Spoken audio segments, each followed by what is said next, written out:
The town of Berlin. Country charm at the center of Connecticut. Let's call this meeting to order, our November 1st Town Council meeting. Let's do our third Pledge of Allegiance tonight. Pledge of Allegiance to the flag of the United States of America and to the republic for which it stands, one nation, under God, indivisible, with liberty and justice for all. You okay? I'm fine. You want some help? No, this is the third time. Oh, my goodness.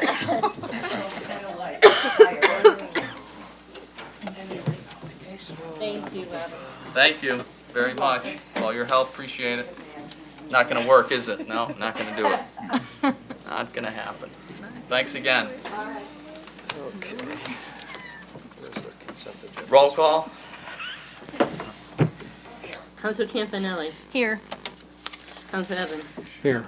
Mayor Kaczynski. Here. Councilor Luddy. Here. Councilor Pinessa. Here. Councilor Bichette. Here. Councilor Rosso. Here. You have a quorum. Thank you for the third time we have a quorum tonight. That's great. Nobody left. We didn't lose anybody along the way. Everybody's still here. It's amazing. Yeah. That's good. Okay. First, we'll have an audience of citizens. If there's anyone in the audience that would like to say anything, now is your time. I see no one raising their hands, so we will move on from that to our consent agenda. If we could take a motion on this. I know we've all reviewed our packets. Sure, why not? Make a motion to accept the two consent agenda items that are in front of us tonight. Second on that? Second. All those in favor? Aye. Opposed? Motion carries. Thank you. Okay, on to our new business. Denise, what do we have, number one? Okay, our first agenda item, I gave you a little background into the benefits committee that was formed many years ago to do coalition bargaining and also to consolidate and kind of regulate the benefits that are given to all of the town employees. And also the Board of Ed, we're branching out into to some extent. In the last few years, we've been hit by several regulations that are under the Affordable Care Act. And last year, one of the regulations that was required us to provide all of the employees or all of the individuals who had health care benefits with us to have a 1095. And you may have also gotten those from your employers, which were not readily available in our software system, either our HR system or even our payroll system or anything else. It encompassed a number of hours of manual work in conjunction with Anthem Blue Cross Blue Shield, because what had to be proven or provided for each of the individuals was the fact that they had health care for each month in that year. It was rather burdensome for both the payroll person on the Board of Ed side and the town side, and it also cost some funds in addition for the forms and things that we had to use and the companies that we had to work with. During the last couple of years, we also were fortunate enough to change brokers for our health insurance, and we have been very lucky to have an individual who I think has gone above and beyond what had been done prior and has helped the benefits committee to look into a lot of areas that we had not had an opportunity to look into before. This past year, he was able to get our renewals from Anthem Blue Cross or Anthem to lower than what they had originally said by going out to bid, basically, and forcing their hand in a lot of the areas. But also, one of the benefits that we had given our employees for many years was life insurance. And it had not been bid for many years as well, because there was a feeling that it probably would not have realized much of a savings. Lo and behold, our broker was able to go out to the market and find that, bless you, that there was a lesser expensive life insurance product for all of the employees at no change to their benefits, but we were able to save close to $40,000 per year. We have our broker here, that's why I'm speaking about him so glowingly. We have our broker here, and Denise Parsons is also here. Chris Monroe from USI Insurance is here, and he has been our broker for the last 2 years, or 3 years, 2 years, 2. So when we realized that we were going to have that much of a savings, we thought of maybe there were ways to cope with the regulation requiring the reporting to the IRS.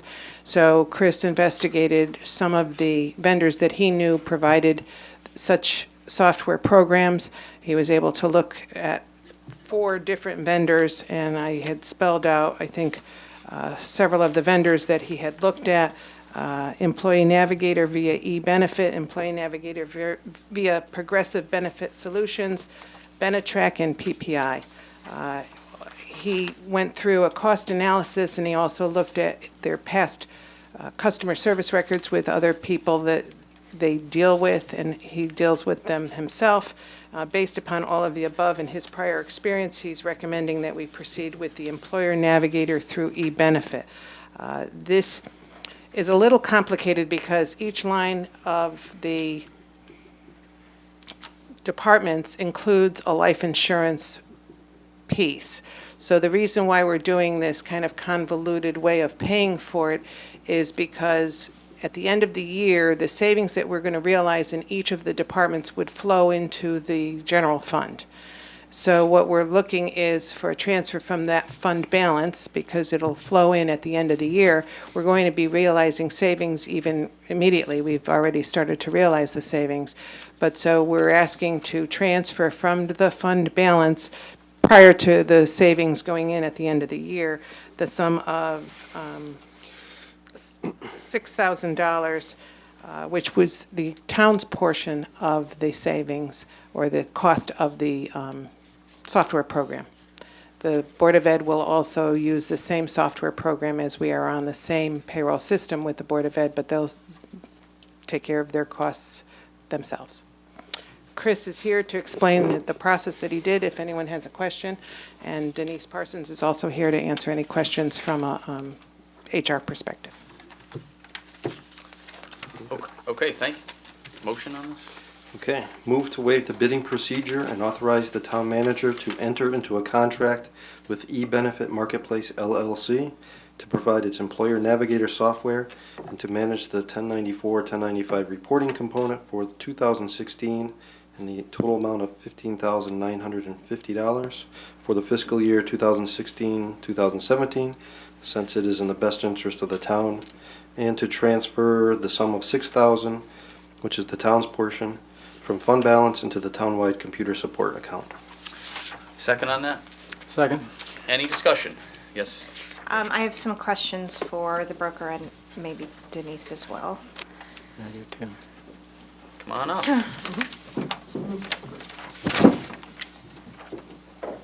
In terms of the platform, the actual eBenefit, is that, will they be doing their actual enrollment online, their medical benefit, all benefits online through the system, and that runs into the reporting tool that's going to produce these reports?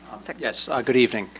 You are correct. The eBenefit program is essentially a portal that would Yep. be created, and it has a lot of functionality, one of which is the online enrollment piece. It becomes more of a data warehouse set as well, and you extrapolate from that all the necessary information to handle the 1095C, the 1094C reporting. So it's kind of an all-encompassing portal that has as one of its kind of components the reporting capability. So this is a separate vendor not associated with Anthem? That is correct. Okay. That's correct, but they'll feed into Anthem, so you'll take all the information. An employee can look at their benefits online, they can do a compare and contrast relative to those benefits. They would enroll online, they would manage all their dependent changes online. All that information would be captured by the system and through a monthly EDI feed over to the, in this case, Anthem. Can they connect to 401k type plans through this portal? Does it house time off? I mean, is it an all-encompassing HR system, or is it really kind of health and wellness benefits? I would say 75% of it is health and wellness, but Okay. there are some additional modules that can be added, and it's an employee onboarding tool. So even Okay. if you're taking somebody in who's not benefit eligible, you can use the tool to capture W-2 and I-9. Okay. So it has that functionality. I know it does have the ability to interface with a payroll provider, interface with a 401k provider. The only concern is you can't use the system to do any changes to those investment options. It So would you can just get link your you to. Yeah, you can get yourself set up, but when it comes to kind of changing your investment portfolio, your risk tolerance, then you're working directly with the 401k provider on that. But it does have that functionality. Okay, thank you. Yep. Okay, any other questions? Well, Yeah, I had a question on it. Oh, did you? No, that you had a question. Okay, thanks. So this is a 16,000 per year? Is that, 15,950 is what it was estimated to us? Is that an annual That is an annual fee. currently? And how were these prices or estimates obtained? Was it through a bid process, or was it through just some collection of pricing? Yeah, it was just me going to these vendors who I've worked with in the past. I represent probably 30 to 40 employer groups. Many of those employer groups are large in size. They've all wrestled with what's the right way to efficiently manage a benefit plan, especially in dealing with the requirements of the Healthcare Reform Act. So through the work that I've done for them, and obviously now the town and the board, we talk to payroll providers that offer these services, the ADPs, the Paylocities, the Paychecks. I also have conversations and have secured bids for other clients through, E-Benefit Marketplace, Progressive Benefit Solutions, all of those vendors listed here today. So it wasn't me going out to bid, it was just me more getting quotes back on behalf of the town and the board. So are these estimates proposals from them, or just an email saying this is what it probably cost you? They are proposals. They're They were proposals, correct. Okay. And was there any discussion about going out to bid with them and the feasibility of doing that? The counsel that I provided to the town and the board was based upon the following. When you look at who has the ability to do the job well, obviously you want to start with price. Based upon that prior experience, I had a pretty good feel in working through the proposals in terms of where people were slotted price-wise. It then became the functionality of the site. Is it robust enough to not only meet our needs now, but also is it adaptable if the needs change down the road? So we asked ourselves that question. We also asked ourselves the question of customer service. Not to malign any of the payroll providers, but they have struggled, in my opinion, when it comes to effectively managing a lot of the reporting requirements that are really one of the benefits of this type of a site. Candidly, I had experience with Employee Navigator for other clients, and the outcome and the experience was a positive one. What helped the cause is that I knew that they were priced the most competitively when you look at how they match up against the PPIs of the world, the ADPs, the Benetrax of the world. I knew that at $2 per employee per month, it was a competitively priced program. Okay. Another question I have here is the write-up indicates the information is not readily available to the town's data systems, and it resulted in a great deal of manual data input as well as the coordination of an outside vendor. Yep. So did we actually put the data into existing systems? The data right now is in an Excel spreadsheet from the vendor that we used last year, but it's a constantly changing group of data. So we have employees who terminate coverage, we have employees who come on coverage, we have employees who have children, we have employees who get divorced. So the data that we have in that system last year is not usable for this year. So essentially what we did is we took a data dump from Anthem to get the employee enrollment information, went back into our payroll system and did a dump to get the employee data information, and then it was a lot of manual labor, just line the rows up, and you have several rows. What you get from Anthem is an employee with their name, a dependent with their name in one row with information, and then that again, so there was a lot of delineating cells to try and make it work. It was an awful amount of work for both the HR coordinator downstairs and, payroll upstairs. And then once that spreadsheet was done, and it was one of those spreadsheets that when you look at it, it kind of goes right across the screen, 20 fields out. They dumped it back into the vendor took that and dumped it into the system. And so they basically ended up with everything they needed to tweak and spit out those forms. And then they also did the reporting and the filing for us. But the manual work and all that labor was done in-house. The urgency with getting this system set up is we want to be able to have everybody up and running January 1st, so that next year when we go to do these reports again, it can all be done within that system, and all of that manual work won't have to happen. We will have to do it again this November, like this month, for the reports that we're running for 2016. This vendor that we're looking to go with tonight has offered to do the reporting for us this year as part of that fee. Yeah. So we won't have the fee to the other vendor this year. And I think it's important to highlight that 16,000 includes that 2016 ACA reporting amount. We spent close to $6,000 last year through a vendor called HCM. So it's the ability to say, all right, if we were going to use HCM again this year, we know we would spend $6,000. Are we better served to take that $6,000, apply it to this $16,000 charge, and know that on a look back and an ongoing basis, you're capturing all the information you need when you onboard an employee. So we kind of build out the system to make sure we're building it out for each bargaining unit. And when an employee goes in, are they going in as a part-time, or are they going in as a full-time benefit equivalent? And you have that all built in the system. So when you get to the end of the year, instead of pulling it from Anthem and pulling it from this data source, and then doing your affordability tests manually, all that information is housed right in the system. So you use as an example teachers. All right, let's extract all the information on teachers. Let's look at the benefits that the teachers have. Let's look at what the lowest hourly rate is. Let's look at their bargaining agreement and what they're expected to pay. Does that meet the requisite safe harbor for that bargaining unit? Okay, it does. Now we can move on to police. Now we can move on to administrators. It's all housed right there in the system, as opposed to Denise's point, the approach last year is where you're pulling from this system, you're pulling from this, you're making sure you validate this, and then you're doing a lot of your affordability testing manually. Just one other. So, you know, again, we look at the total cost of things. You know, at the outset when I first read this, it said, okay, yeah, we're using some of our internal resources, but no one gave me a cost estimate for what that is, and if we freed them up from doing that, what else they would do. So, at the face of it, it looks like we're spending $10,000 more a year. That's why I'm asking the questions. And I understand, you know, errors and reduction of those errors and so forth. But, you know, presentations like this, they really need to look at the total cost and what the value is, be quantified in dollars. So, Rachel? Yeah, I just had one. When is annual enrollment?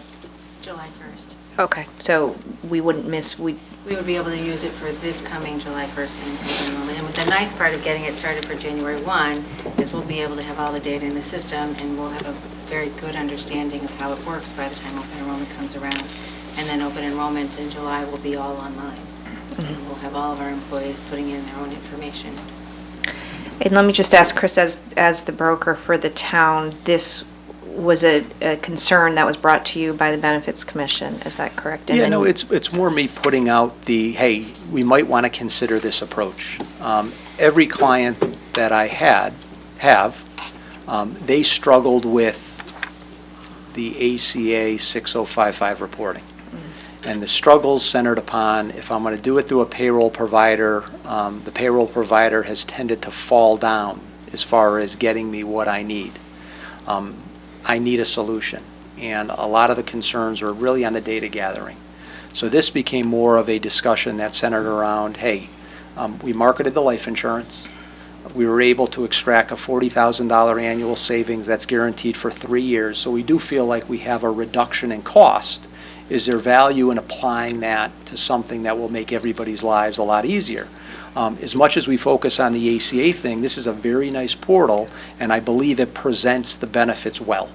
So if I'm an employee, instead of waiting for, here's my Anthem packet, and then here's my additional life insurance information, whether it's on a smartphone, a tablet, or my home computer, whether I'm sitting on my couch or sitting in a Starbucks, I can go in there and I can see with via username and password a very nice presentation of what my benefits are. And I can look at that at any time, 24/7. Once a year during open enrollment, I'll be able to go in and make a selection when it comes to those benefits. That's what the front-end user sees. What we get behind the scenes is an elimination of the, 200 hours that Donna spent pulling this information. The 300 hours that Eva spent pulling this information, where you'd know it's accurate. The federal government gave everybody a little bit of a mulligan last year, where, hey, we expect you just to get these forms out.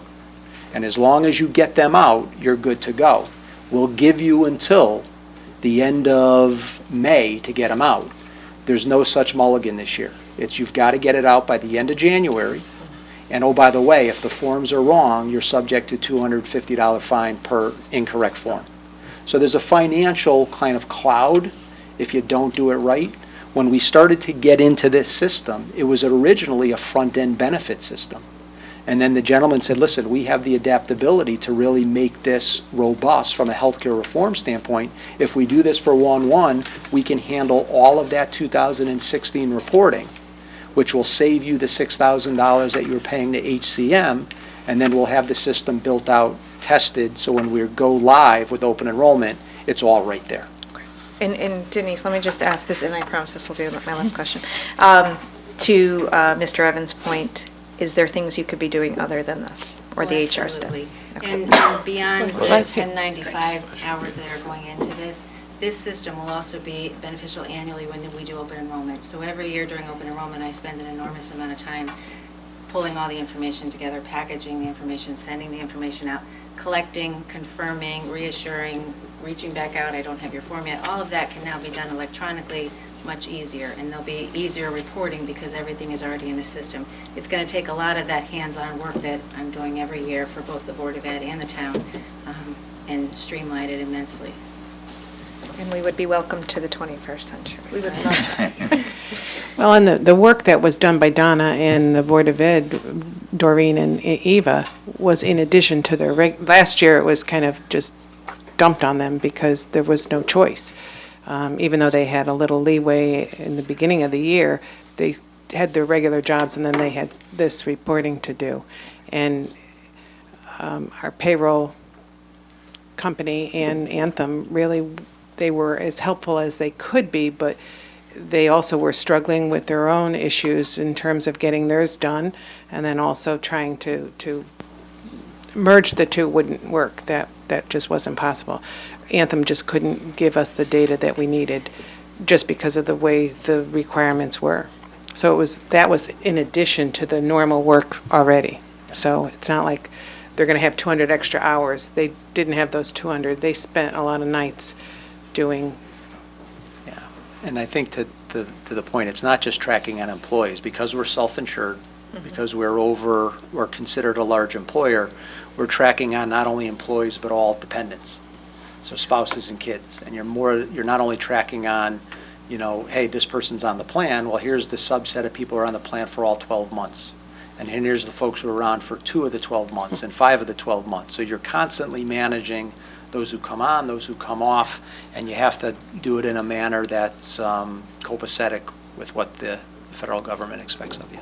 So it's definitely very labor intensive, no doubt. Just a couple questions then. Denise, you had indicated that it did some other onboarding type of things.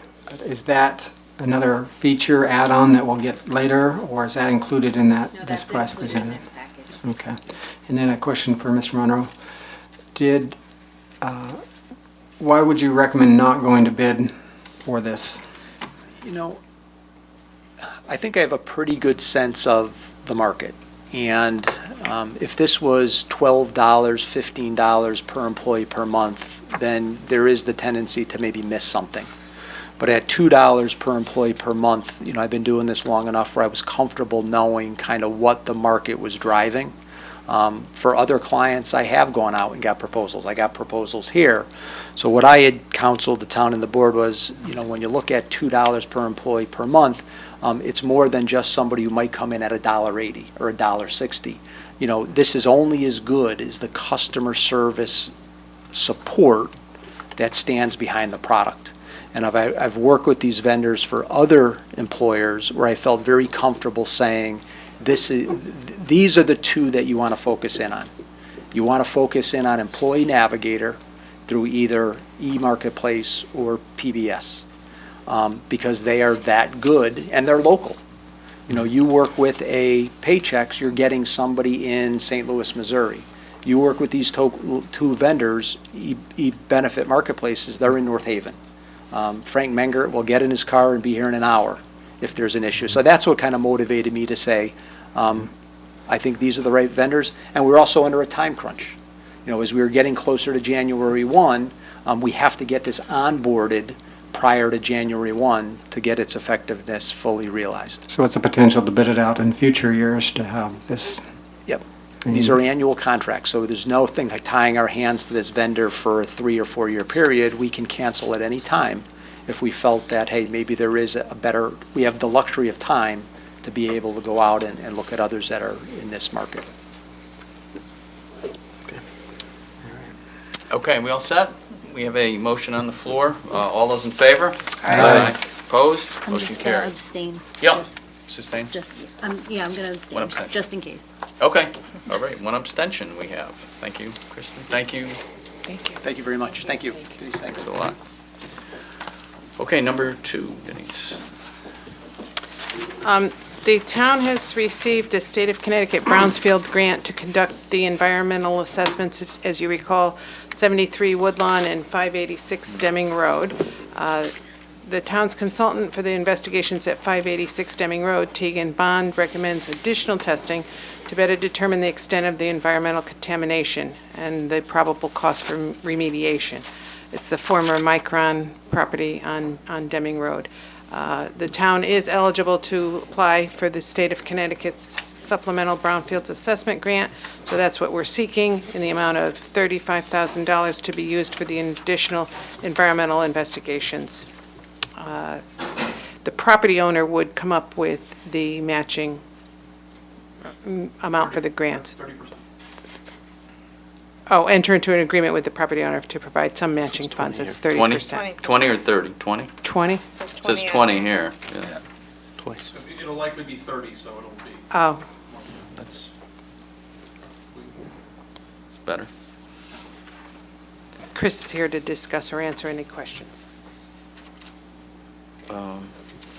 No, I mean, just, Chris, where do we stand with this? I mean, I know it's a Sure, history, but I Yes, understand that. with this property, they've done a number of Briefly. testing, and kind of where we are now Yeah. is the final bit of testing, and they're going to be putting together a remedial action plan called a RAP. And basically that then, once DEP agrees with it, they then can go forward and do the actual cleanup and put the numbers together. That's really the biggest two pieces left, is what's the cost going to be in the actual plan itself. We've talked to them about next steps.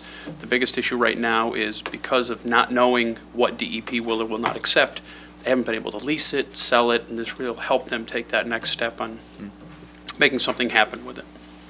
Good, great. Any other questions, thoughts?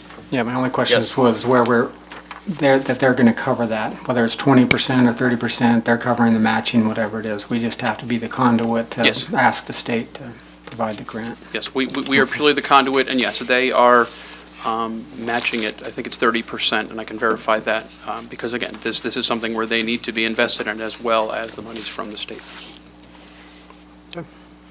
Great, thanks. All right, a motion. Okay, move to authorize the town manager to apply to the state of Connecticut for a brownfield assessment grant in the amount of $35,000 to be used for additional environmental investigations at 586 Deming Road, and to enter into an agreement with the property owner to provide matching funds for the grant, subject to the review and approval of the Corporation Council. Second on that? Second? All those in favor? Aye. Opposed? Motion carries. Thank you. Thanks, Chris. Okay, number 4. 3, sorry. At a 3. previous council meeting, council approved a 7-year abatement for Forest Machine or its related LLC. They're going to be constructing a 55,000 square foot manufacturing building on Christian Lane. The abatement schedule started at 50% going down to 10%, In that project description at the time, it was stated that they had planned to spend between $4.5 million and $5 million. It was also stated that municipalities are allowed to offer the abatement for a period of not more than 7 years if it was not less than $3 million, I'm sorry. Subsequent to that action, staff and Corporation Council entered into some discussions with Forest Machine to finalize the tax abatement. They requested that the threshold investment be lowered to the $3 million level, just so to be on the safe side. They're not sure that the addition's cost will be between $4.5 and $5 million. They also allows the abatements for a period of up to 10 years under the new statute that Corporation Council was able to advise us of. So now staff's considering it. The EDC had talked about it. They're recommending to reduce the investment threshold to no less than $3 million, and they would keep to the same 7-year abatement schedule, though. Okay. Yeah, I know we heard some of this last time, yeah. So motion on this?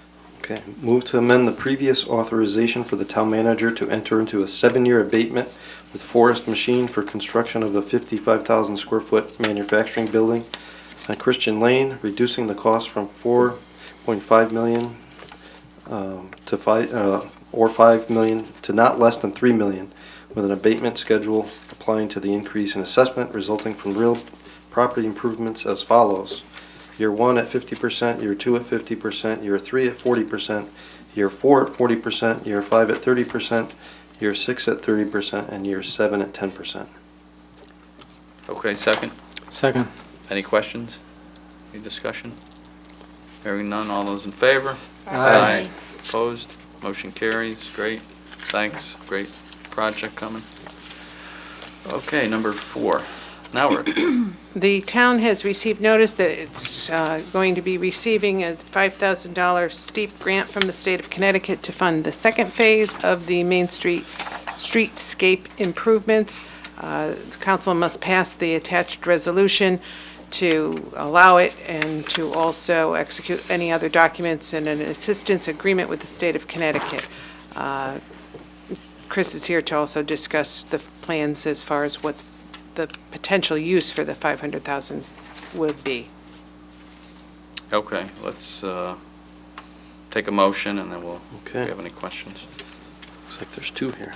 Move to appropriate the $500,000 Main Street Streetscapes Phase 2 steep grant to the state and federal grants revenue account and steep Main Street Streetscape Improvement Phase 2 expenditure account. Also, move to adopt the attached resolution to direct the town manager to execute and file such application with the Connecticut Department of Economic Community Development to provide such additional information, to execute such other documents as may be required, to execute an assistance agreement with the state of Connecticut for state financial assistance if such an agreement is offered, to execute any amendments, decisions, revisions thereto, and to act as the authorized representative of the town of Berlin with respect to the steep grant for Main Street Streetscape Improvements Phase 2. Okay, is there a second on both? We'll vote on them as 2 motions, but we can second both of them. Second. Okay, so we have these 2 motions. So we have any questions of Chris? Chris, I have one question just to Yes. start. I just, Sure. based upon what we've just been through, I guess, Yes. a little bit with our Main Street improvement, which looks nice to me, but how do we know going forward? And, I just want to make sure that, because there seemed to be, again, I wasn't involved at the beginning of the process, so maybe I don't know, but there seemed to be a lot of surprises of what it ultimately turned out to be. So I would hope this is a similar thing, right? We're just going to we're going Yes. to go and explain where this is going to go. This is all TOD connected, right? Yeah, it is essentially going to be streetscape improvements along Farmington Avenue and New Britain Road, so essentially to help finish the triangle itself. Right now, we're going to be working very closely, again, fire, police. Right. We'll bring it to the council as well to get folks' comments, realizing that last time didn't work out as well. Yeah. But the good thing is this will help us to do this. We're also looking at potentially working with some of the property owners on maybe doing some public parking in the rear of some of the buildings. Again, that's still under discussion. Right. But the hope is with these monies, we could at least look at that, realizing that there are some areas where we could potentially make it easier for customers. Okay. I ask a question on public parking? Yes. In terms of the railroad station and parking, what is the estimate of kind of that being, are we getting closer? I think they are getting closer. The biggest issue was, I believe, the drainage coming into the site, which is where they've done all that work. Okay. We've not gotten the date on it. Myself and Jim Mahoney can check with our contact at DOT to see if we can get a time. Because I know that was one of the conversations we had about parking, was that there would be parking available there. I mean, it may be not free, but I'm just curious as to when. Those kind of where we are discussions in as the far plan. as whether or not there will be a charge are ongoing, because we've been told that there most likely would be a charge. Then we had heard that there may be other towns that are not going to be charged, or if there's a fee that perhaps it would just be during the day and then the evenings would be free. So we've been trying to get some sort of concrete answer to that, and we haven't been successful yet. Okay. No, Yes, let him go. Go ahead, Peter. How about any other discussion of a land swap? The discussion has not moved anywhere. The costs for the land swap were in the ballpark of about $2 million. So we would essentially get a small piece of land and then would somehow have to come up with around $2 million to make that work. It didn't make any sense, and when we talked to the folks at the state who's given us the brownfields money, they didn't have an appetite, nor would they have the resources to do anything like that. Yeah. Can we use any of this grant to fix the deficiencies in Phase 1? I know there's some safety concerns. I can definitely check with that. I do not know at this point. Usually, what we normally do is we get approved on the scope that we have initially. We can go back to them and modify the scope, which would be an amendment. We can definitely look at that. This is basically the first step on getting the approval and the signatures. As soon as we have that, we can definitely have a discussion on what would make the most sense for amendments, including looking at Phase 1. Question along the same lines. For the first phase, did we expend all that was there and more from our own funds, and how much more is that? I believe we spent above what we had allocated for that. Jack Healy has the exact numbers. I do not have those at the moment. Jack was the one that was dealing directly with the contractor as they got to the last pieces there, so I do not have We those. haven't gotten the final figures. I know we have spent all of the grant, but I don't know how much over. That's what we're trying to get, because the last part of it just ended basically about a month or so ago, not even. So we're trying to get to that figure. Just my concern in taking another grant and then, again, not having, where are we going to get the funds from? Probably contingency. But who knows at this point. So I think we just, we need to be, I think we're giving you all the cautionary, make sure you check with the police, the fire, and let's come up with a realistic budget of what we're actually going to do with it. I know. And stay within that budget. Of course. I know OPM, which we've worked with on steep grants, has been very willing to work with us, which is nice from that standpoint. So I think we will be very careful with it, and again, see what we can do, particularly on either fixes or maybe some things we've not looked at in the existing scope. One of the other things too, and Jack has been with us now, tomorrow will be his year anniversary, and several of the things that he inherited had already been started, and to his credit, he has worked with Chris with some of the business owners along Main Street, and the plan is that since it's now being finalized and he's able to wrap his hands around exactly what may be some of the problems or the issues, that if we go through the winter and find that these are the things that need to be changed, we'll change them. And he's willing to, as an engineer and as the Public Works Director, do what needs to be done so that it's done right. As the mayor, Again, that way. yeah, you're right. But and there have been some lessons learned, but also I think that as the mayor has said, you have to give it some time to settle, and I don't mean that literally, but people have to become used to it. People have objected to the fact that they have to go slower down there, but that was the purpose of some of the improvements were to calm traffic. But there have been some complaints along those lines, so there are some things that we need to work through. How far, so how far down, like New Britain Road does this one go? I believe New Britain Road should go all the way past Bank of America. So it'll go that entire strip there. So right there, and then to the corner? I think most of the way up to the corner. I don't know if it makes it all the way up to the Oh, corner right, okay. at that point, and then it goes up, I believe, to the end of the Dairy Queen property or just beyond that on New Britain Road. Oh, so it's just that? Makes the It triangle. literally The is just the triangle. triangle. It's really Yes. just the triangle. Yes. It doesn't go past like the train, it doesn't go on the other side of the train, TOD zone? Right now, no. No, okay. So it's just that, the end of the triangle, the last piece of the triangle. Last two pieces, okay. All right, well, that's good to know. Any other questions? All right, so we have two motions on the floor. Let's we'll just do them separately. Motion number one was the $500,000 steep grant. All those in favor? Aye. Opposed? So moved. Motion number two to adopt the attached resolution to direct the town manager, et cetera. All those in favor? Aye. Opposed? All right, so moved. Thank you. Thank you very much. Thanks, Chris. Okay, number 5.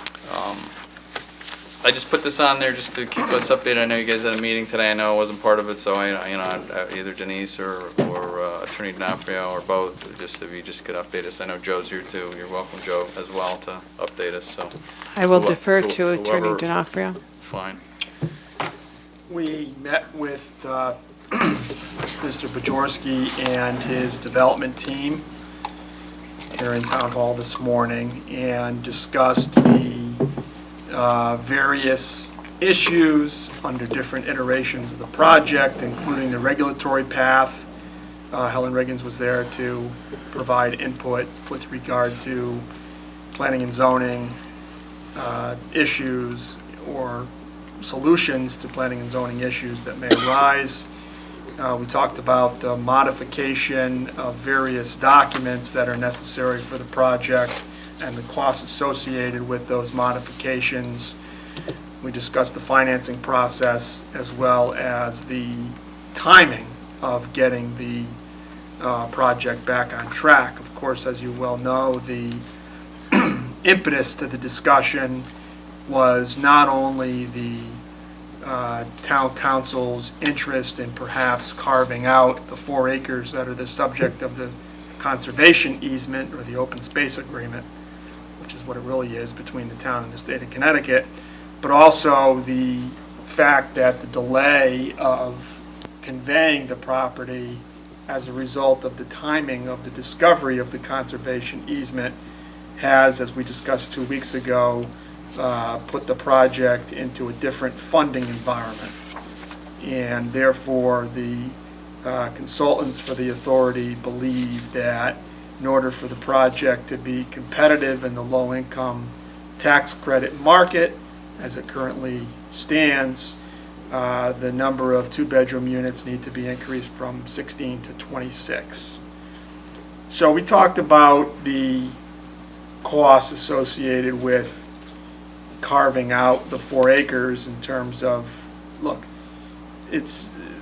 we don't agree, I don't think that the town and the housing authority agree on the exact amount of costs or the exact amount of work necessitated by such a carve-out, but there's work involved. So, if I was to provide you with my best estimate as to the costs associated with that work solely attributable to carving out the 4 acres, I would say it's somewhere in the $10,000 range. Now, the costs that the authority estimates, not including the architectural and engineering work necessary to redesign the project to reflect the increase in 2-bedroom units, is not included in this number, but the number that they threw out at the meeting was roughly $60,000. But that's a blend of costs associated with a carve-out as well as costs associated with updating certain documents necessary to move the project forward, both from a regulatory and a funding perspective. In terms of the timing, it's pretty clear that in order for the authority to pursue pre-development funding by February, which is the deadline for them to submit. This needs to be resolved by the middle of January. And resolving it by the middle of January will, all other things being equal, allow the authority to apply for pre-development funding in February, and then for the low-income tax credits next November, which is the next round. We talked about different scenarios where there is no carve-out. You know, is there a way that the town can benefit from the recreational use of those 4 acres without carving them out and therefore obviating the expenses associated with such a carve-out? Yes. You know, we talked about the possibility of a lease, a long-term ground lease, where the authority would grant to the town for a nominal sum, say $1, the right to utilize that space as open space or for recreational purposes, versus a conservation easement in favor of the town, which is one way of doing it, but the lease, quite frankly, would probably be cleaner and more have more appeal to the funding source. And we also talked about the still remaining issue of dealing with the conservation easement, because if the 4 acres is not carved out, then the problem that has existed since August 2015 remains. That is the inability to provide a warranty deed with the conservation easement of record. So the discussion on that issue focused on alternatives to getting the easement released, which include the grantor swap or, quite frankly, a modification of the open space agreement, because the open space agreement covers more than this piece of property. It covered several pieces of property. So I'm not sure, you know, why the state hasn't approached it from that angle of saying, look, we don't want to give you a release of a conservation easement because this really isn't a conservation easement, it's an open space agreement that was kind of a blanket package at the time that we entered into this agreement and covers 3 different parcels. So that was the crux of what was discussed. I thought it was productive to really kind of pin down what the different options are and what the path forward is. Okay, so we have a little bit more time. We said we need to have a few more discussions and figure out which way to go. And I'm just curious, so they got to add 10 more 2-bedrooms, I suppose, I guess. Joe, I mean, that's what, is that what we're thinking they would need, or they roughly, yeah. So you got to redesign the whole I mean, the buildings are, right? I mean, here, come up for a second, just to get you on the record as we have to do. You know that. Yes. Welcome, Joe. Hello. Good evening. Joe, from where are you from? 80 Butternut Lane. And what are you on, the housing authority? Oh, Chairman of the Housing Thank you. Authority. Just Yes, making sure. for the record. All right, that's fine. As we discussed in a meeting today, there's still some avenues for us to pursue at the Department of Housing, and, you know, through HUD and a couple other areas where we can have some discussions and hopefully avoid some of this. Yeah, that's good. With respect to redesign, you know, the architect kind of touched on it, that we might have to eliminate some balconies and kind of have some impact there. I don't necessarily want to do that. You know, so again, our push is to kind of see if we can, you know, deal with HUD and kind of get this Would project. it fit, so if you added the bedrooms, would it fit on the same footprint? Maybe. Yeah, maybe, okay. Yeah, we by can't- limited balconies and all that stuff. Yeah, I mean, you know, we're going to try.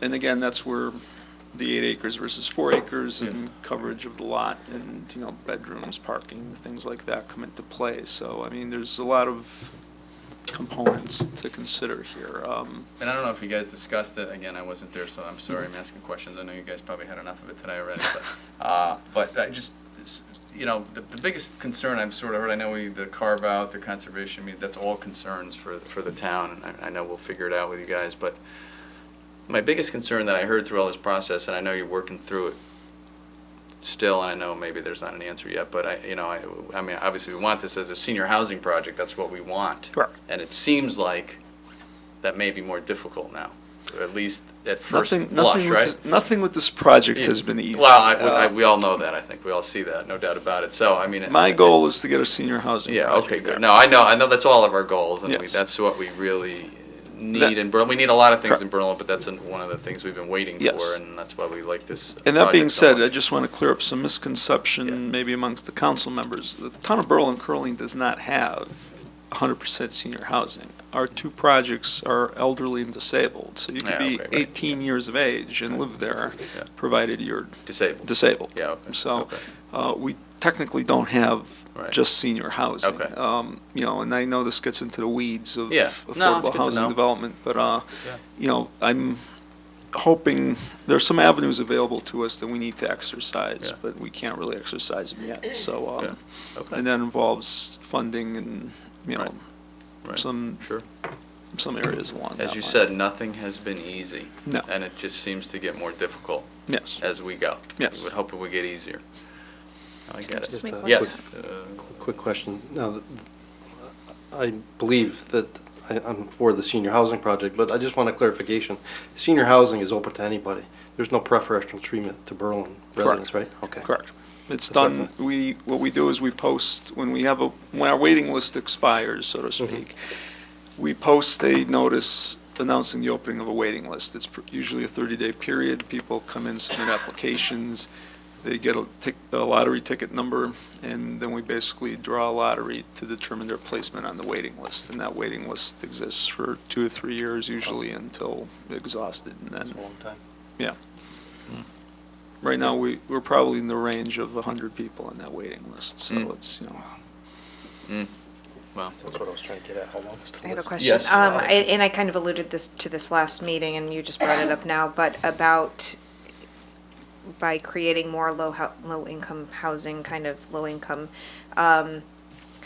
and I hate to bring this up, but when this went through initially, all the planning and zoning meetings and approvals, it was presented as senior housing. in fact, If- it's deed restricted as senior housing. Okay, so if this results in a change of who could be living there, and there are now families with young children who would require busing, is there going to be a need? And we said there would not be a need to go back through planning and zoning, approvals had already been made, but if there is a different use of this building, would that need to go back through planning and zoning? I would assume so, but I will defer to Ms. Riggins for Helen?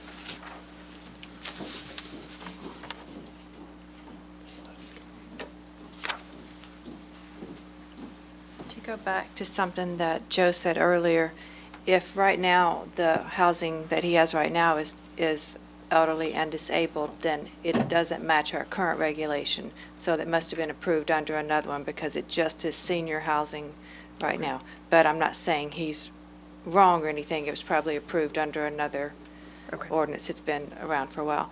To answer your question on the senior, he's deed restricted with the project on senior, so that's one issue you have to deal with, is your deed with him. But the second is that, like I just said, in the ordinance, it's senior housing done by the Housing Authority. So we would have to make a change to the regulations, which would require a public hearing and a text amendment, which is also sent to regionals, the regional planning agency. And then we have to hold a public hearing on that text change. And then it would have to be an amendment to the project, because that would be distinctly different. Right. So, Fundamentally of course, I would adhere to Corporation Council, but as the planner, I would say that would be a significant difference that I couldn't just whitewash over and say, that it couldn't change. He can do minor changes, structurally, like if he had to tweak a balcony here or there. Sometimes Chairman Moore allows me, and the ordinance has a provision that allows the planner to approve minor site plan changes, but I think a change in use, I could not approve. Okay. That's a concern. Yeah. Well, yeah, I mean, it's fundamentally changes the whole thing, which is our concern, but. Like I said, my goal is to go through and see if we can get this project grandfathered, as, you know. Yeah. The project was held up by an open space agreement issued by the state, so maybe we can get some leverage there. Yeah. Okay. All right, so we're updated, that's great, so, Mayor, I've got a question. yes, I'm sorry. Yes. Just a question on what we've asked before about the expended funds and the original budget on it. I haven't seen any numbers on that. Is there a place I need to go look, or is that something that can be provided? We'll provide that for you.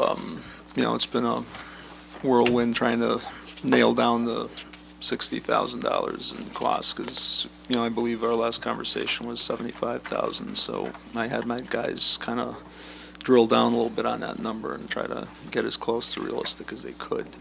So, you know, now that this is past us, we can, you know, get those numbers together. Most of the reports we file go up to HUD, or not HUD, but Department of Housing. So they're the ones that gave the pre-development money, so we report to them on a quarterly basis, and all the information is publicly available. It's just a matter of putting it together in a package that will work for the council. Okay. Anybody else? So you guys are gonna, some more meetings, I take it? Well, the next step The next would step. be, a decision has to be made whether or not, I know the last council meeting, the option was extended until December 31st, but I think that it would behoove people to do it even earlier if possible and come up with whether or not the carve-out is what you're going to do. And knowing what that would cost or cause versus, you know, we can explore with the Department of DEP, the conservation easement more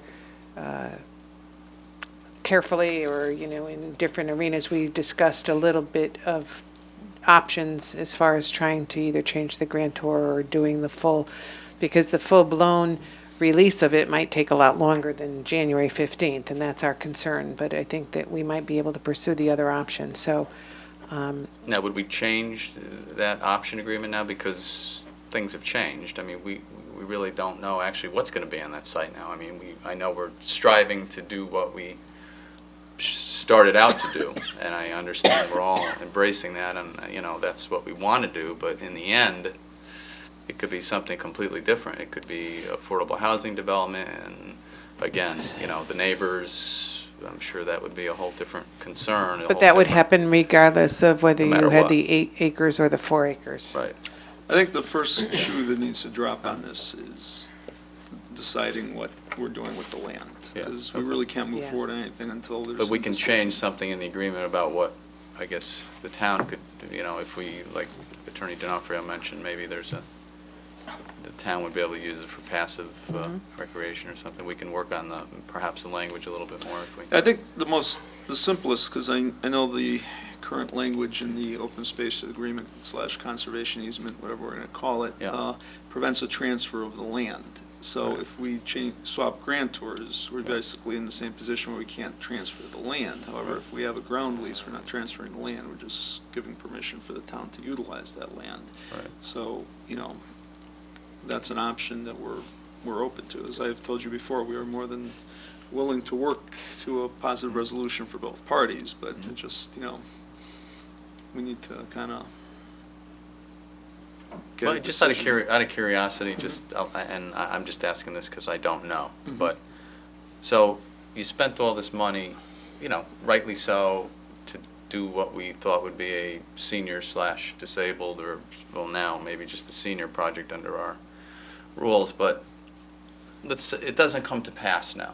Mhm. Okay, so where that money came from, the people who gave you that money, wherever you got that money from, are they going to say, hey, now it's become a whole different type of project?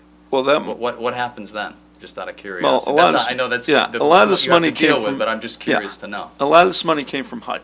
Okay, so if what's we- HUD going to say? If we get to a point where we can Yeah. financially submit an application. Right. And the application gets denied. Right. Which is still a possibility, so Yeah. nothing in this is 100% guaranteed. Sure. Then, per the language of the agreement, those funds are not, you know, are basically forgivable. They're going 'Cause- there. Yeah. So HUD because forgives we've- you for that. Yeah, because Yeah, we've okay. fulfilled our obligation as to bringing a You tried. project, Yeah, towards I get it. funding. And Okay. if the funding isn't there, it's not there, and Yeah. they can't hold us to it.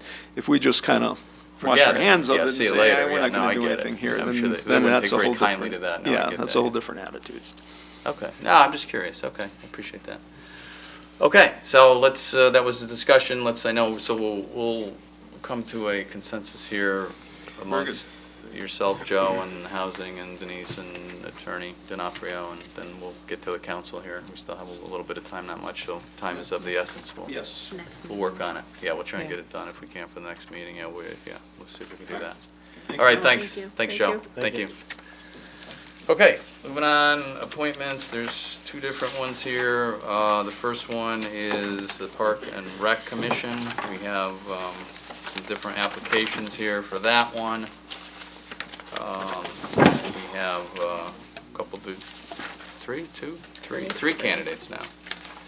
Three candidates, so like three good candidates. I did have some discussion with some people about, we all know, before we make our nominations, we had somebody, right, we just got this vacancy in Park and Rec, and I know one of the things that we heard in some of the recent discussions, and something that doesn't include in our charter revision, is the Golf Commission, but in light of that, that's just something that would be a recommendation that we do later, even if that passes. So the point is, we always want someone on there, I know in Park and Rec, from what I've heard from Len, Park and Rec Commission, that's been a golfer.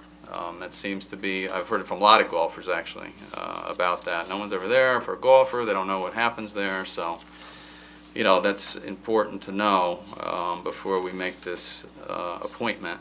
I would say that, you know, there's definitely three good people here, so it's a tough decision. So let's take some nominations and see what we have. Okay.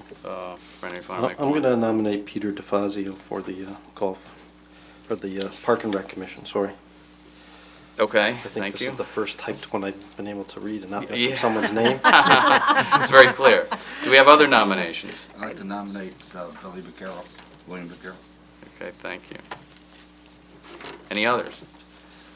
A tough choice. I mean, it's a tough choice. You know, they both have good resumes here for helping out, no doubt about it. Let's take a vote. Yep, let's go. Council Campanelli, Billy Vaquero. Council Evans, Peter DeFazio. Council Luddy, Peter DeFazio. Council Nessa, Mr. DeFazio. Council Mashat, Mr. Becerra? Council Russell, Mr. Vaquero. and Mayor. Mr. DeFazio.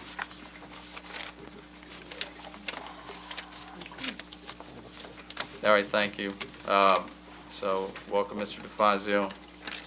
Park and Rec Commission, you have your golfer with many years of experience at the club. I hope they're happy. I hope Park and Rec is happy. I hope the golf course is happy, and I hope Mr. DeFazio knows what he's in for. But that's great. You know, He did not put on his application, and I don't know if you're aware, but he was behind the Goosenator at the golf course this Oh, season. right. That's right. I heard Nice. that. So Yeah. he will be Yeah, very personal pleased. introduction to the He was- Goosenator. Maybe they didn't want to put it that on, but he No, I think was. somebody said that. Yeah, maybe. I think maybe I did. Yeah, you might have said that. But Yeah. the others did not know. No, okay, yeah. Yeah, he's got a, you know, I mean, he's the golfer, so let's see what happens. All right, and I'm gonna, the rest, I'm not, the planning and zoning, it's on me, I apologize. I wanted to call, I know we have a third one now. I thought last time we had two, but we have three. So I do want to call all three, and I want to talk to them, because I didn't do that, and you're welcome to talk to them too, obviously, whatever you want to do, but I just wanted to get, I don't really, well, I know one of them a little bit. I don't know the other two, so I just want to talk to them, make sure we get the right person, and offer, you know, since we have other openings too, I'd kind of like to offer the three of them, that we're looking at the three of them for planning and zoning, and if obviously there's one slot on planning and zoning, so whoever we pick, there's two people that maybe are interested in serving, and maybe we can do that to Mr. Becerro and the other one here, Doreen here for Parks and Rec too. I don't know, maybe we can call and see if they'd be interested in something else, you know, just because we'd like to fill the rest of these spots too while we have some Start extra. all over again in January. Yeah, I know. be on It's the like, Cable no, Advisory really. Board. Stop happening. No, it's okay. No, it's all right. And it's, you know, again, it's difficult, you know, it's difficult to find people that are interested, and then you have so many for one commission and none for the other, so that's always seems to be the difficult part, but we'll get through it. Okay. So, where are we at now? We are at, where? Town manager's report, yes. Just a couple of things. The veterans have extended an invitation for the Veterans Day. That's before our next meeting, so that's on November 11th at 11 o'clock at Veterans Park. If it rains, it'll be next Friday. That's one thing. And just to bring you up to date on the library elevator saga, the bond commission meeting for October 28th was canceled for some unknown reason. We got notice that it was canceled. It is now on for December 9th. And there's no reason to assume that there's a problem other than the state just isn't scheduling the bond commission meetings, but hopefully they will see fit to approve the funds for the remaining funds, so we won't have to touch the contingency, but I'll just keep you abreast. Great. Okay, special committee reports. Any committee reports? We didn't have any, right, I guess? No, we did anything. No, I think we already reported on the blight, right? I think we're working on the blight. Still working on the blight. Okay, we made some progress, I hope. We have another meeting of the ordinance committee on the 21st. Of November? Of November. Oh, right, that's right. But that's after the next meeting. I'll remind you closer again. Okay. Okay, great. All right, we are at Counselor Communications, so go ahead, we'll start over here. I just have a question. Yes. I was contacted by a friend. Where are we on the backyard chickens situation? No, I'm serious. I realized it was referred to, I think, planning and zoning at one point, and then hadn't heard anything back, so I'm just wondering where we are. I kind of know what happened, but since Helen is here, rather than me, pretend like I might know everything, we'll have Helen, who knows everything. Well, sure you do. We did adopt agricultural regulations, and I apologize. I will make sure that all of you get a copy of those so that you'll have them. The priority of the commission right now was for the people that are actively farming and preserving land in town to find ways to help them supplement their income.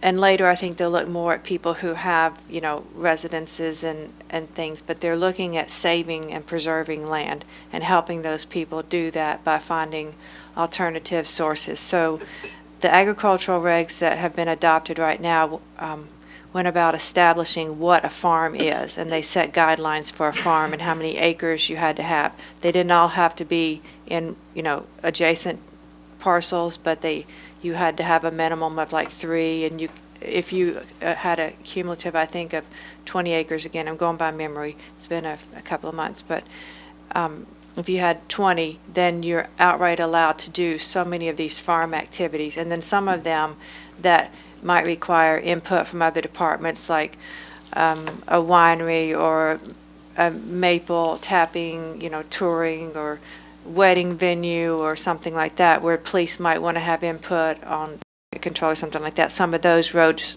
to the level of special permit, where it would come before the commission. The other things you could just do, like your hay rides, you can just do. So we found we created farm stores and farm stands. Farm stores being on actual farms, farm stands being for that person who raises tomatoes in their yard. As far as animals go, the farm animals, they were put or allowed specifically only on farms. So at this point, you have to be a farm to have your farm animals. Those people who already had them are grandfathered in, but right now at this point, agricultural or livestock type animals are only allowed on a farm. 3 acres. No, it's now 20. 20 acres. Okay. Do we have any plans at this point to go forward and discuss changing that, or is it sort of just where it's at now? Like, is it like planned for, like, is it on an agenda? Or Well, is it- I think that right now, it's just where it is. They adopted the regulations and they are where they are. There's nothing pending right now to change that. During the public hearing, we had one person speak in favor of chickens and one person very vocally speak against them. And so, you know, there's mixed emotion out there as to, do people want these agricultural animals in or their neighbors to be able to have them in their backyard. So I think at this point, the Planning Commission has put agricultural to rest and we're looking at other things.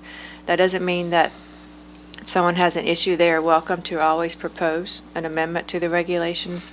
I will get an email to my assistant and make sure that we get a copy to Denise, and maybe she can email the digital copy out to all of you. And I should have done that, and I apologize, but I'll make sure you get a copy.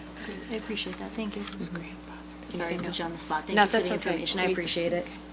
Good deal. Okay.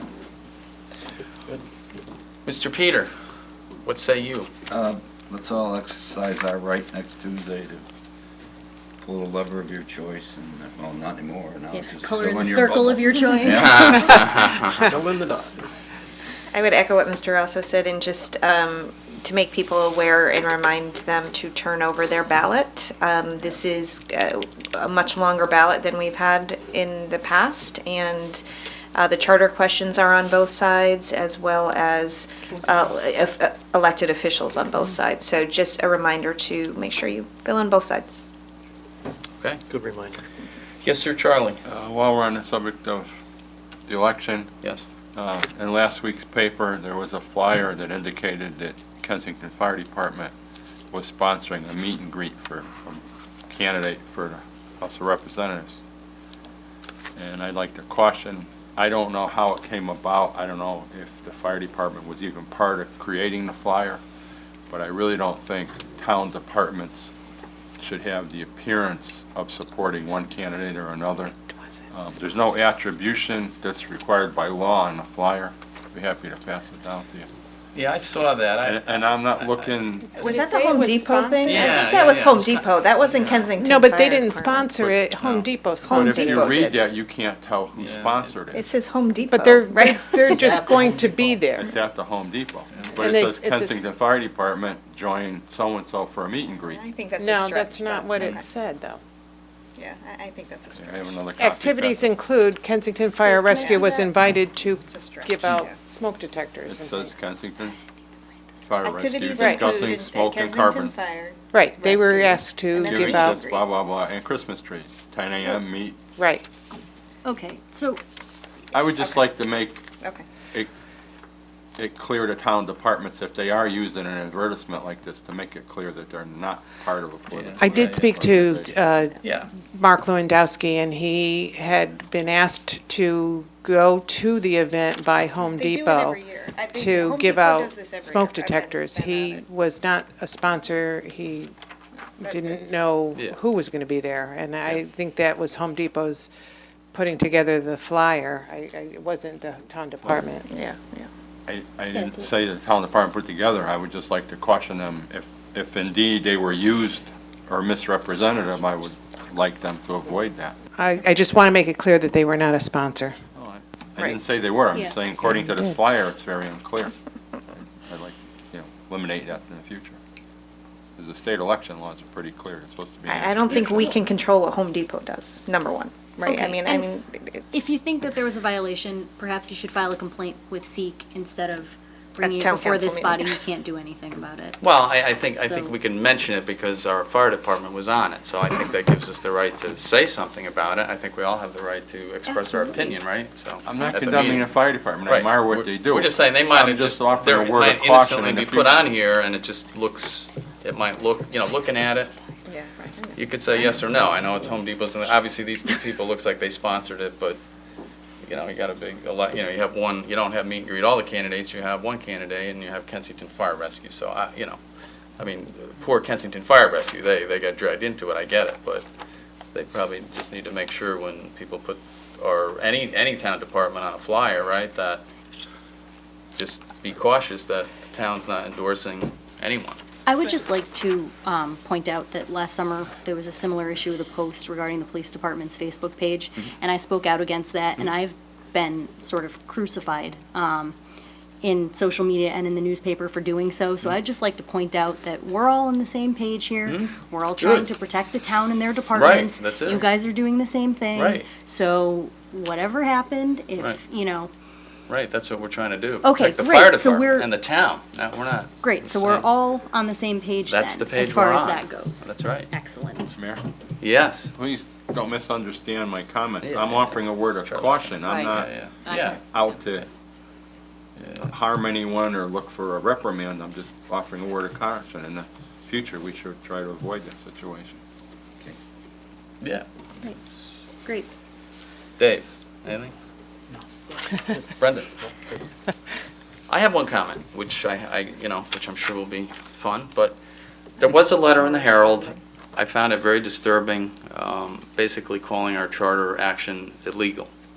So it did prompt me to give it to our corporation counsel because, Mr. Anderson was a town attorney, so I mean, he has comes with some weight, what he says. I mean, a respectable guy, but it's disturbing to see that out there, that what we did was illegal after countless reviews, public hearings, everything we did. So I'll just let you brief the council just so, for the record, it's clear what we did is not a problem in any shape or form. I don't know Mr. Anderson, I've never met him or talked to him, but from the letter, my understanding is that there were a couple of issues that he thought were confusing, and then there were a couple of issues that he thought had legal implications. And the two issues that, again, just from reading the letter, he seemed to have concerns about the legality of were, number one, the town council approving Board of Education labor contracts, and he made reference to a Supreme Court case involving the town of Ellington that basically says that the legislative body of a town makes an appropriation to a Board of Education, and how the Board of Education spends that appropriation is within that board's purview. And I think he also, I don't have the letter in front of me, but I think he also referenced Connecticut General Statute 10-153D. The town council does have jurisdiction over the Board of Education's labor contract with its teachers. And the 10-153D provides that when the Board of Education enters into a collective bargaining agreement or teacher's contract, the town council in this town, Board of Selectmen in towns with town meeting legislative body, has to vote to reject that contract within 30 days to send it to arbitration. Otherwise, it's deemed automatically accepted. So, certainly the town council, and there's multiple reasons why that statute was enacted, not the least of which is the sizable multi-year fiscal commitment and the concern that unions used to have about non-appropriation provisions because municipal budgets are year to year. So I'm not really sure what the concern is. Certainly if there were other types of contracts that the Board of Education was entering into that the town council was interested in trying to review or approve, then, I'll give you an opinion as to whether or not it's proper for you to get involved in that contract. But I don't read the language of the proposed charter as, it doesn't specify any particular Board of Education contracts, and I don't really read it as a problem, and I don't read it, quite frankly, as different than most other towns' charters that have town councils as a legislative body. The other issue, which I have to confess I really don't understand, was the concern that the mayor being ex officio on other town boards and commissions is somehow in conflict with other provisions of the charter. It's, I mean, again, it's chief elected officials are ex officio board and commission members, not only pursuant to most charters, but by state statute, so there's no legal issue there. Okay. Good. No, I just, someone of, again, his background and stature, I think it's important to make sure that, the public is aware, despite what is out there. We all know the election rhetoric. My God, this year we know that from federal, state, and local elections. But that was an important point, that the charter revision had some, how I read the letter, at least in Mr. Anderson's opinion, serious flaws, and as far as procedurally, and maybe he didn't like some of the wording. I get that part, but we followed every procedure under our charter to the best of our ability. Yes. Can I just? You can. Just based on the proceeding we had before the council meeting tonight, we've learned today that it's reasonable for attorneys to disagree. Yeah. So, and I appreciate that Mr. Right. D'Onofrio is protecting our interests. That's his job, and that's our job. a great thing. That's our job. Right. Yes. That's right. That's our job. That doesn't mean either one is wrong or right. They disagree in this opinion. Yes. And if we're going to campaign from this body, then that needs to be said as well. Yeah, but we need to protect the town's interest when we have incorrect legal advice. We don't going know on that out it's there, incorrect. They disagree. What we They believe disagree. to- They disagree. Well, So I I'm going to think we go with should our not corporate counsel. campaign from this. We're not this seat. campaigning. I think We're we not are. campaigning. I think we are. Anyway, it was important to bring up and get on the record that we didn't do anything wrong with the charter revision. Thank you very much. I appreciate that. Mr. D'Onofrio, for giving us your opinion. Opinion being the keyword. In the best interests of Berlin and the Okay. town. Agree. That's why we do things here. That's why I do things here. All right, any other Why comments I've from been any doing of it you? for 12 years. Yes, no one said you didn't. I don't, You kind of implied that I did. no, I just said, but that's why I do it. How does that apply to you? Okay. Things are so personal. We're here for the town business, not for us personally, right? Okay. Any other comments? All right. We adjourn. On the minutes. Let's just correct our minutes while we're here. On the minutes, We may never- can we withdraw, please don't vote on October 13th meeting minutes. Okay. I have in there that we were going to attach the transcript. We're not Oh, going to do that. 13th, don't do the 13th. All right, so let's not do that, and you can do the 18th. Okay. Because the government might be off the rails after the election, so we better get the last minutes approved. Hang on. Make a motion to accept the town council meeting of October 18th, 2016. Second? Second. All those in favor? Aye. Aye, any opposed? Thank you. Right, thank you. Motion to adjourn. Motion to adjourn. Second. All those in favor? Aye. Right. Thank you. We may not have to worry about that after.